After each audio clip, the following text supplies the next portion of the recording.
I had been counting down the days for months. 9 months in the desert. 9 months of sandstorms and night patrols and the constant hum of danger that never really let you sleep. 9 months away from the smell of coffee in the morning, from the familiar creak of my own porch steps, from the quiet safety of my little rented house back in Texas. I told myself that coming home would feel like exhaling after holding my breath for too long. The day before my flight, I pulled out my phone in the barracks and typed into the family group chat. Back from deployment. Flight lands at 6 p.m. Can someone pick me up? I watched the little dots appear on the screen. My father's reply came first. Busy. Get a cab. You should have planned better. A moment later, my brother Mark reacted with a thumbs up emoji. My mother said nothing at all. I sat on the edge of my bunk staring at the phone like maybe I had read it wrong. I had been gone almost a year. I had been in places where every day I wore 80 pounds of gear and prayed I would make it back. I had watched friends bleed out under foreign skies. I had missed every holiday, every birthday, every normal moment for almost 300 days, and the people I called family could not drive 30 minutes to meet me at the airport. I typed "no worries" and hit send, even though inside I felt something crack. No worries was what you said to strangers when you wanted to brush off an inconvenience. No worries was not what you said to the people who were supposed to be your foundation. I put the phone face down and stared at the wall, willing myself not to think about the long walk through the terminal with my duffel bag dragging behind me and no familiar faces waiting on the other side. I told myself it was just another mission. Get off the plane. Get home. Rest. I had no idea that within days, my father's cold text and their absence at the airport would be the opening act to a story that would explode far beyond our small town. By the time it was over, my entire family's carefully kept image would be in pieces, and everyone would know the truth about how they treated me when I came home from serving my country. My name is Captain Emily Carter, and I am 34 years old. I grew up in a small Texas town where everyone knows your name and your business. From the outside, our family looked like something you might see on a postcard. My father owned a chain of hardware stores, my mother was the treasurer at the church, and my older brother Mark was the golden boy who could do no wrong.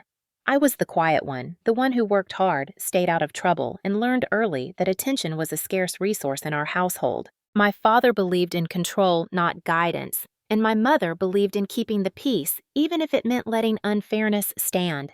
When I was 18, I enlisted in the Army partly because I wanted to serve my country and partly because I wanted to escape the constant judgment and invisible walls of my parents' house. The Army gave me structure, purpose, and a family of my own in the people I served with. Over 12 years, I rose to the rank of captain-led missions in conflict zones and learned to survive in environments far harsher than anything back home. But the truth is, the danger overseas felt cleaner than the toxicity I grew up in. In the military, you know the rules and you know who has your back. At home, the rules changed depending on who my father wanted to favor, and it was never me. Every time I came home on leave, the pattern repeated. My father asking about my income before asking how I was. My mother mentioning how worried she was about Mark's stress levels running his business. Holidays arranged around my brother's schedule with my presence an afterthought. The one time they visited me on base was when Mark happened to have a real estate conference in the next city. Even then, they left early because he had dinner plans with clients. Still, I kept trying to believe that one day things would be different, that they would see me as more than the daughter who chose a path they did not understand. Before this last deployment, I stopped by their house for Sunday dinner. My father spent most of the meal talking about a new property deal Mark was negotiating. My mother fussed over him like he was a boy instead of a grown man in his 40s. When I mentioned I would be leaving for the Middle East in a few weeks, my father barely looked up.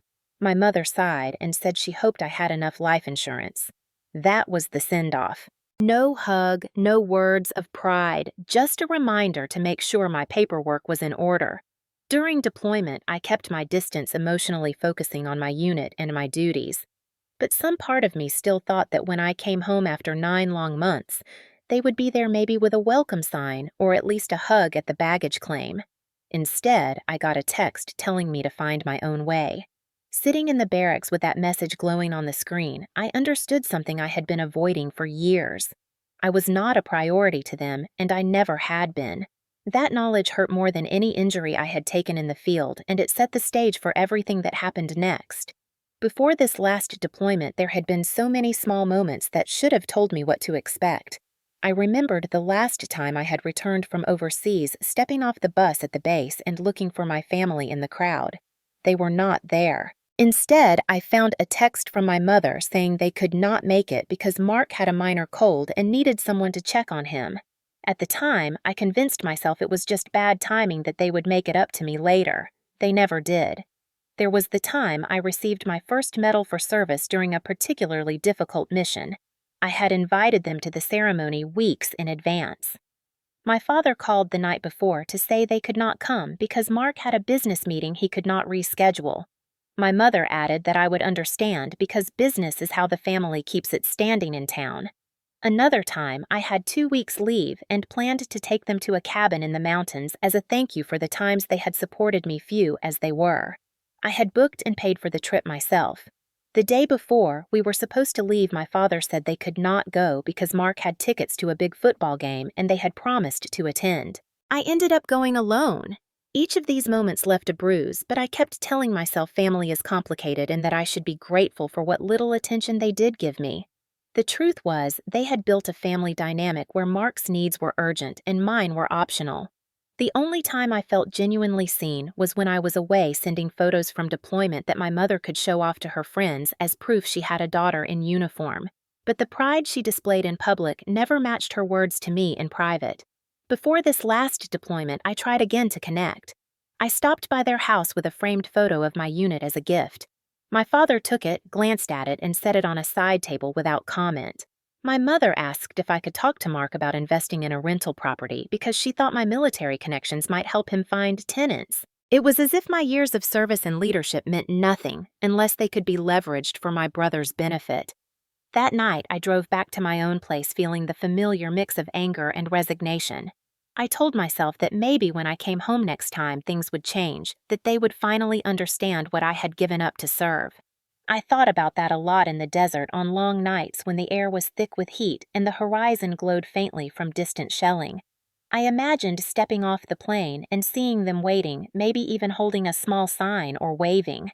But deep down, I think I already knew. Their patterns had been set for decades, and people who see you as second best do not suddenly start seeing you as first. Still, knowing it in theory and facing it in reality were two very different things, and reality hit me hard the moment my father's cold text came through. The flight home was a patchwork of layovers and cramped seats, the kind of travel that leaves your body aching in places you did not know could hurt. I tried not to think about the fact that no one would be waiting for me. When we landed in Dallas for my final connection, I switched my phone back on and saw nothing new in the family chat. No, "Are you here yet?" No. "How was the flight?" Just silence. By the time I reached the small regional airport closest to home, it was dusk. The terminal was nearly empty, the sound of my boots on the polished floor echoing in the quiet space. Other passengers were greeted with hugs, laughter flowers. I walked past them, pulling my heavy green duffel, the one with my name stenciled on the side, and headed toward the exit alone. Outside, the air was cooler than I expected, carrying the faint smell of rain. I stood at the curb with my bag, watching cars pull up and drive away. After 15 minutes, I gave in and called for a taxi. The dispatcher quoted a price that made me wince, but I had no choice. When the cab finally arrived, the driver loaded my gear without comment. The ride was silent except for the occasional squawk of the radio. Streetlights blurred past the window as I thought about the months I had spent in the Middle East leading patrols through hostile terrain, coordinating supply drops under fire, writing letters home to families who had lost their sons or daughters. I had risked everything to serve and yet could not get a 30-minute ride from my own father. The driver dropped me at the edge of my driveway. The house looked exactly as I had left it, but darker somehow, like it had absorbed the absence. I lugged my gear inside and flicked the light switch. Nothing happened. I tried another. Still nothing. A quick check confirmed that the power was out. In the kitchen, the air was heavy with the stench of spoiled food from a dead refrigerator.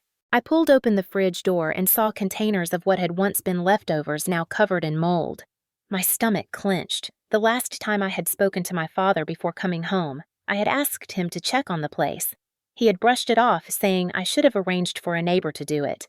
I grabbed my phone and called him anyway. His voice was flat when he answered. I told him the power was out and the fridge was ruined. He said, "You should have winterized it before you left Emily." I reminded him I had been deployed in a desert and had asked for help. He sighed like I was being difficult and said he had to go because Mark needed him to look over some paperwork. The call ended and I stood in the dark kitchen, the hum of the world outside faint through the walls. I realized I had stepped from one kind of battlefield into another one where the wounds were invisible but just as deep. I cleaned what I could by flashlight, the beam cutting through the shadows. Every spoiled container I threw away felt like another piece of proof that my absence had meant nothing to them. That night, I slept in my coat on the couch, listening to the creak of the house and the distant bark of dogs, wondering how many more days it would take before the war I had left overseas stopped following me home. The morning after I returned home, I woke up stiff from sleeping on the couch, my neck aching from the awkward angle. My breath hung in the cold air like mist. Without heat, the temperature inside had dropped to just a few degrees warmer than outside, and my fingers felt numb as I reached for my phone. There were no new messages from my family. I decided to start with the electric company, thinking maybe the outage was a neighborhood issue. After waiting on hold for nearly 40 minutes, a representative explained that my account had been shut off months earlier for non-payment. I was certain I had set up automatic payments before deploying, but when I checked my bank records, there was nothing. I remembered asking my mother to keep an eye on my mail in case anything urgent came through. She had promised she would. Clearly, she had not. The representative said they could send someone to reconnect the power, but it might take up to 3 business days. I thanked her, hung up, and pulled on my boots to check the rest of the house. In the kitchen, the spoiled food had seeped into the shelves, leaving a smell that made my stomach turn. In the bathroom, a slow drip from the ceiling told me a pipe in the attic might be leaking. Upstairs, the air was stale and my bedroom felt like it belonged to a stranger. I sat on the edge of the bed and tried to process how quickly home had gone from a place I longed for to another source of stress. I called my father again, thinking maybe if he understood how bad things were, he might help. He answered on the third ring, sounding distracted. I told him about the power and the possible leak. He said I should stay at a motel until it was fixed. When I asked if I could stay in their guest room instead, he hesitated before saying it was not a good time because Mark was using the room for storage while renovating his house. My mother's voice came faintly in the background, reminding him about some dinner they were attending that night. He ended the call by telling me to check into a cheap place and keep receipts for insurance. I wanted to remind him that my insurance was tied to my military service and covered combat-related issues, not negligence from family members, but the words stuck in my throat. The silence in the house pressed in on me heavier than my body armor had ever felt. I tried to distract myself by unpacking my duffel, but every item I pulled out reminded me of where I had been and how far I had fallen in a single day. The worn boots with desert dust still clinging to them. The folded flag given to me after a fellow soldier's funeral. The letters from school children that had kept me going on the hardest days. I set them all aside, feeling the weight of a different kind of battle settling on my shoulders. That afternoon, I walked to the small store a mile away for supplies. The cashier, a woman I vaguely recognized from high school, asked if I was back visiting family. I said yes, but did not elaborate. She smiled politely, unaware that my homecoming had been met with indifference and closed doors. Carrying the groceries back through the chill wind, I realized that whatever I had hoped for from my family was not coming. The people I had served alongside would have crossed states to help me if I needed it. My own father could not drive across town. That truth sat in my chest like a stone as I unlocked the front door and stepped back into the cold, dim space that was supposed to be my refuge. Sitting in that freezing living room with my groceries on the table, I could not help but think back to all the times my family had shown me exactly where I stood. The patterns had been there for as long as I could remember. When I was 12, I made the all-county track team after months of training before and after school. The meet was scheduled for the same weekend. My brother had a junior league baseball game. My father told me they could not be in 2 places at once. And of course, Mark's team was counting on him, so I would have to understand. I ran my events with no one cheering in the stands, and when I got home with 2 medals, they were still talking about a home run Mark had hit. At 16, I was inducted into the National Honor Society. The ceremony was a big deal for me, but my parents arrived late, slipping into the back row halfway through because they had been at Mark's awards dinner for his business club. My father clapped me on the shoulder afterward and said at least I was keeping busy. When I enlisted at 18, my mother cried, but not for the reasons most mothers do. She said the military was no place for a young woman and asked how it would look to the community that her daughter chose combat boots over college. My father just asked if I would be sending part of my paycheck home to help with expenses. In my early years of service, I tried to maintain a relationship. I called home from bases overseas, sent postcards, mailed small gifts from the places I was stationed. More often than not, those calls were rushed. Those postcards never mentioned again, those gifts left unopened in a corner when I visited. Once, I saved my leave to attend my cousin's wedding and offered to pay for my parents' flights so we could go together. My father declined because Mark had an open house for a new property that weekend and they wanted to support him. Another time during a short posting stateside, I invited them to visit my base for Family Day. They said they would try, but when the day came, they sent a text saying they could not make it because their neighbor's daughter was having a baby shower and they had already RSVP'd. The worst was when my grandmother, the one person in the family who truly made me feel valued, fell ill while I was deployed. My parents chose not to tell me until after she had passed and been buried because they did not want to distract me from my duties. I found out weeks later from a letter my aunt sent. I read it alone in my bunk, my hands shaking, and I do not think I have ever felt so hollow. All these moments wove together into a truth I kept trying to ignore. My brother was the sun in their sky, and I was an afterthought. They measured worth by proximity and convenience, and I rarely scored high on either. Even when I earned commendations or promotions, they treated them as curiosities rather than achievements. I remember one evening a few years ago when I came home with a commendation for leadership in the field. My father looked at the certificate, said nice work, and then immediately asked if I could help Mark move some furniture the next day. My mother asked if the commendation came with a cash bonus. Over time, I learned to lower my expectations. I stopped expecting them to show up for me the way they showed up for him. I told myself I was strong enough to handle it, that my unit was my real family. But the truth is, even the strongest soldier wants to believe that when they take off the uniform and come home, there will be people waiting who are proud to see them. That hope kept me going through more than one long night overseas. It was the thought of that homecoming that made me push past exhaustion, past fear. And yet, as I sat there in the cold, the hum of the refrigerator replaced by silence, I realized that hope had been misplaced for years. What happened when I got off that plane was not an anomaly. It was the culmination of decades of being treated as optional. It was the final confirmation of what I had always known but never wanted to face. 2 days after coming home, the temperature dropped even further, and a sharp wind rattled the loose siding on the house. I woke to find a thin layer of frost inside the windows and my breath clouding in the air. The space heater I had borrowed from a neighbor was barely making a dent in the cold. That morning, I decided to drive to the hardware store for insulation tape and supplies to try sealing off the worst drafts. As I walked outside, I stopped short. My Jeep, the one I had saved up for through years of deployments, sat in the driveway with the passenger side window smashed in and the glove compartment hanging open. Shards of glass glittered on the seat. I looked around but saw no one on the street. Inside the glove box, I kept only registration papers and a small military challenge coin, but even that was gone. My stomach sank when I saw muddy boot prints on the driveway leading toward the main road. I called the local police to file a report and recognized the voice of the dispatcher as someone who had gone to school with Mark. She took the details, but her tone made it sound like a formality. Later that afternoon, I heard from a neighbor that my brother had recently been doing business with a man known for getting into trouble with loans and that this man had been in the area looking for him. It did not take much to connect the dots. I called my father to tell him what had happened. He sighed and said it was probably just kids messing around and that I should not jump to conclusions.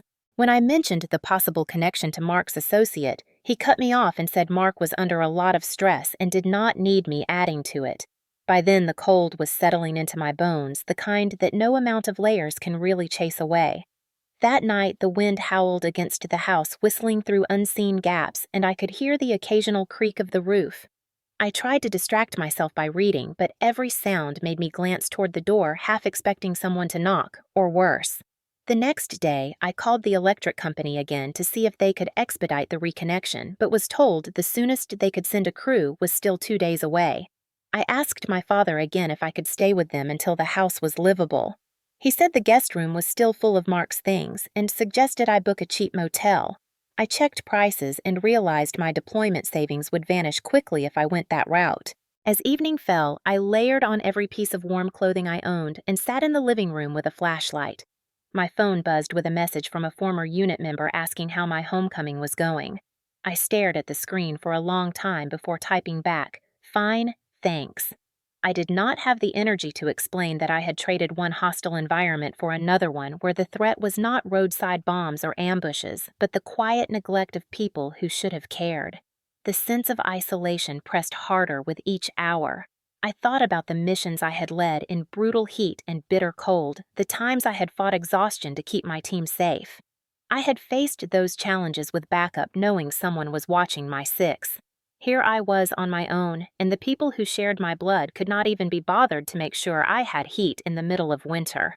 That night, the temperature plummeted again as another cold front swept through town.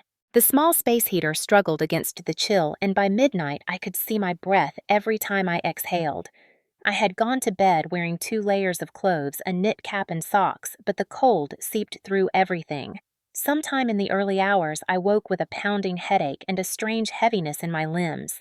My fingers felt stiff and clumsy as I fumbled to sit up. The air smelled faintly metallic, and I realized the portable heater's cord was warm to the touch, the insulation fraying from years of use. I unplugged it and immediately felt the room grow even colder. I pulled the blankets tighter and told myself I just needed to make it until morning, but the chill was relentless and my head spun when I tried to stand.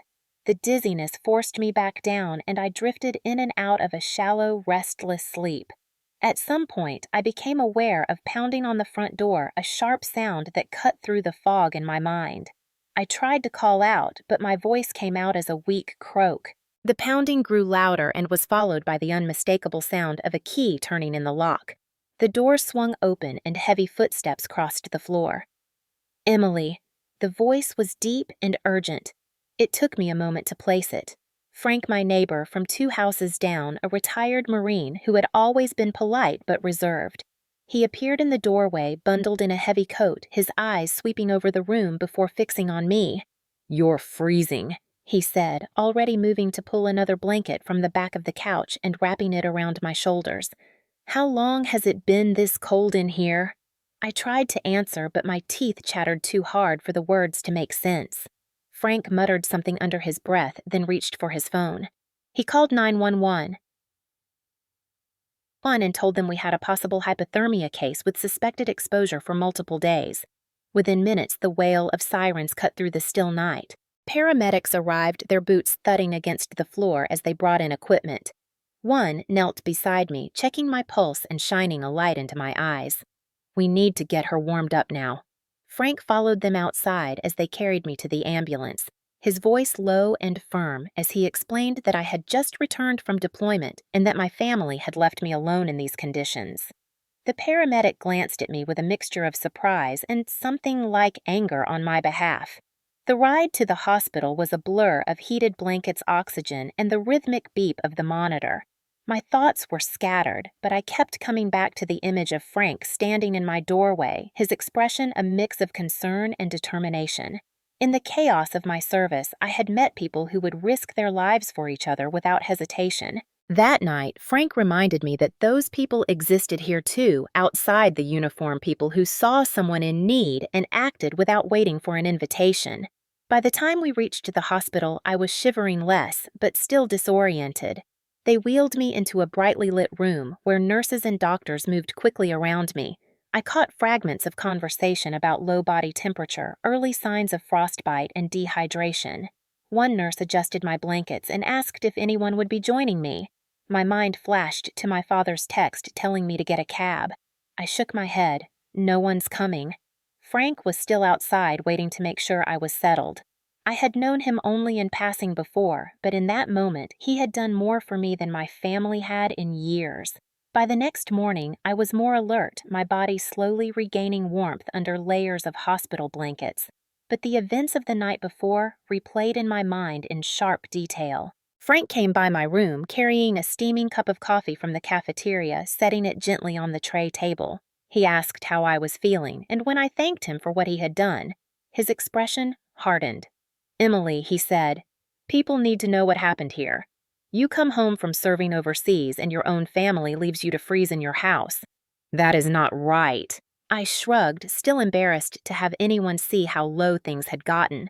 Frank ignored my reluctance and pulled out his phone, snapping a picture of the frost still clinging to my living room window and another of my smashed Jeep window.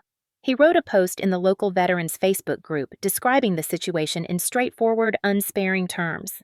He left out none of the details about my return from deployment, the broken heater, the lack of electricity, and the absence of any help from my family. Within an hour, comments were pouring in from other veterans, neighbors, and even strangers from nearby towns offering outrage, sympathy, and practical help.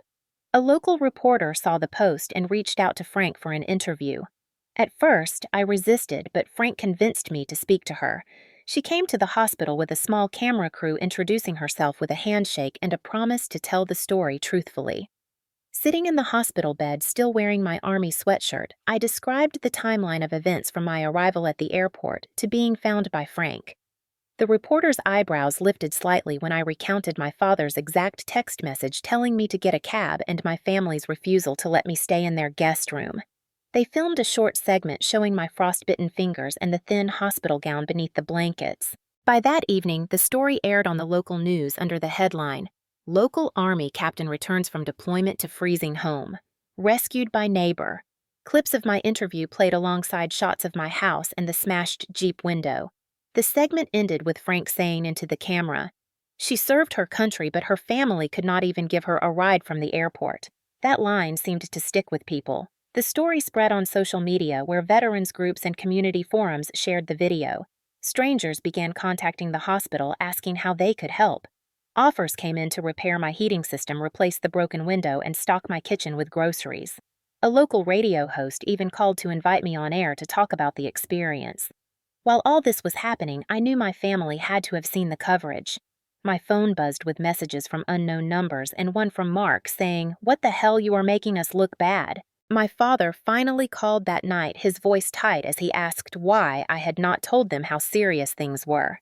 I reminded him of the calls I had made and the answers I had received. There was a long pause before he said people were asking questions and that it would be better for everyone if I downplayed the story. I told him calmly that the truth was already out and that I had no interest in protecting their image at the expense of my own reality. Hanging up, I felt the first real surge of control since I had stepped off that plane. What had started as another chapter in a long history of neglect was now public record, and for once they could not rewrite it to make themselves the heroes. They showed up at the hospital the next morning without warning. My father came in first, wearing his usual pressed button-down as if this were a business meeting, his jaw tight and eyes scanning the room. My mother trailed behind him, clutching her purse like a shield, her expression an uneasy mix of irritation and forced concern. Mark followed last, glancing around to see if anyone was watching before stepping inside. The nurse on duty paused at the doorway, clearly sensing the tension, but I nodded for her to let them in. My father started speaking before he was even at the foot of the bed. "This has gotten out of hand, Emily. The news is making it sound like we abandoned you." My mother jumped in with a practiced shake of her head. "It's a complete misunderstanding. If we had known you were in trouble, we would have done something. You should have told us exactly how bad it was." I sat there listening, noting how not one of them asked how I was feeling or if I was in pain. It was all about the story, the optics, the blowback they were getting from people in town. I asked if they had seen the footage where I read Dad's text telling me to get a cab. My father's lips pressed into a thin line. "That was taken out of context," he said. "You should have arranged something ahead of time." I felt my pulse quicken, but my voice stayed steady. "I told you when I was landing. Twice. And when I called about the power being out, you told me to find a motel. You told me your guest room was full of Mark's stuff." My mother let out a sigh that sounded more like a complaint. Families can't drop everything for every little crisis. Little crisis? I repeated slowly, feeling the weight of the words. Coming home from 9 months overseas to a freezing dark house in the middle of winter is a little crisis. Needing a ride from the airport after serving my country is a little crisis. Mark stepped forward, his voice low and defensive. We're busy people, Em. You can't expect us to remember every detail. The way he said every detail made it sound like my basic survival was a minor footnote in his calendar. I leaned back against the pillows and let the silence stretch until they started to fidget. Then I said what I had been holding in for years. When I made the all-county track team, you skipped it for his baseball game. When I was inducted into the National Honor Society, you were late because of his awards dinner. You skipped my medal ceremony for his open house. You didn't come to see me on Family Day because of a neighbor's baby shower. You didn't even tell me when Grandma died. My mother's eyes darted toward the door as if hoping someone would interrupt. My father's voice softened in that condescending way he used when he wanted to shut down a conversation. You're upset and not thinking clearly. I am thinking more clearly than I ever have. For the first time, I see exactly how our family works and where I rank in it. I looked at each of them in turn. I'm done pretending that I can count on you. I'm done lowering my expectations so I won't be disappointed. My mother stiffened. So you'd rather stay with strangers than your own family? I smiled without humor. I'd rather stay with people who actually show up when I need them. There was a knock at the door, and the nurse reappeared with the social worker who had been handling the offers of help from the community. She carried a folder and explained that arrangements had been made for me to stay in a hotel until my house was repaired, that meals and transportation were covered by donations from locals and veterans groups. I accepted without hesitation, watching as my father's face darkened and my mother's mouth tightened. Mark muttered something under his breath about loyalty. Loyalty is earned, I said, and you've had decades to earn mine. None of them had a response. They stood there a moment longer, then turned and left their footsteps fading down the hall. I exhaled slowly, feeling the shift inside me solidify into something permanent. The balance of power had changed, and for once I was not the one scrambling to fix it. The day after they left the hospital, I was moved into a suite at a local hotel, paid for by donations from the veterans community and neighbors who had seen the news. The room was warm, the bed clean, and for the first time in days, I felt my shoulders loosen. But rest was not the only thing on my mind. Frank visited that evening, and we talked about the wave of messages still coming in. People wanted updates. They wanted to help. Some wanted to know more about what life was like for a soldier coming home to neglect. Frank leaned forward, his eyes steady. You have an opportunity here, Emily, not just to tell your story, but to shine a light on how veterans are treated when the cameras aren't rolling. That night, I drafted a statement for the local reporter who had first covered my rescue. I thanked the community for their support, described my service record, and laid out exactly what had happened when I came home, including the smashed Jeep, the power shutoff, and the refusal from my family to offer shelter. I ended with a call to action urging people to check on veterans in their neighborhoods and to support organizations that provide reintegration assistance. The next day, the reporter called to say the segment had been picked up by a national news network. She invited me to appear on a morning show via live interview from the local affiliate's studio. I agreed, and when the interview aired, I spoke calmly but firmly, describing not only my own experience, but the broader issue of neglect that many veterans face. I did not use my family's names, but I did repeat my father's exact text message and the details of my calls for help. Viewers did not need names to understand the betrayal. The response was overwhelming. Donations poured in for the local Veterans Fund offers of housing and job support for other returning soldiers flooded the Facebook group Frank had started, and a local contractor volunteered to repair my home free of charge. My family, however, was not faring as well. I heard from a former classmate that my father's hardware stores were getting calls from customers expressing their disappointment. A few even posted one-star reviews online, citing the way his family had treated me.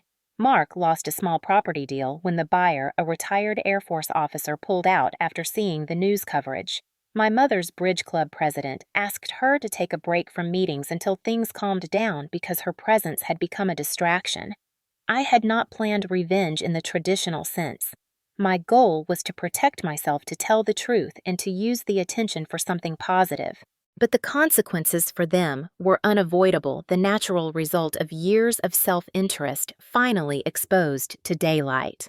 When a national veterans charity reached out asking if I would speak at their annual fundraiser, I accepted without hesitation. Standing at the podium in a banquet hall filled with service members and supporters, I told my story again, not with bitterness, but with conviction. I described the bond between those who serve the expectation of loyalty and the pain of discovering that loyalty absent in the people you share your name with. I spoke about the night Frank found me, about the way the community rallied, and about the importance of choosing to stand with those who show up. The applause was long and loud, and I could almost feel the weight of years of silence lifting. After the event, a retired colonel approached me and said, "You didn't just stand up for yourself, Captain. You stood up for all of us who've been let down." Driving back to the hotel that night, I thought about my family. They had wanted to control the narrative to keep their image untarnished. Instead, their actions had become a cautionary tale. And I, for the first time, was telling my own story on my own terms, with the full knowledge that the truth once spoken aloud could not be taken back. In the weeks that followed my hospital discharge, I settled into a new rhythm at the hotel while my house underwent repairs. The contractor who had volunteered his crew kept me updated with photos showing the work in progress, from replacing the ruined wiring to installing a new energy-efficient heating system and reinforced windows.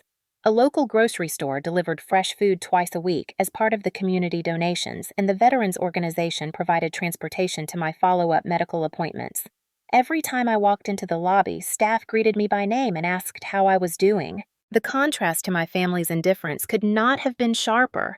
My father, mother, and Mark stayed silent except for one short email from my father suggesting we move past the unpleasantness for the sake of appearances. I didn't respond. I had nothing to gain from reopening a line of communication that had only ever served their interests. Word around town was that my father's hardware chain had taken a noticeable dip in sales, that some loyal customers had shifted to a competitor out of principle.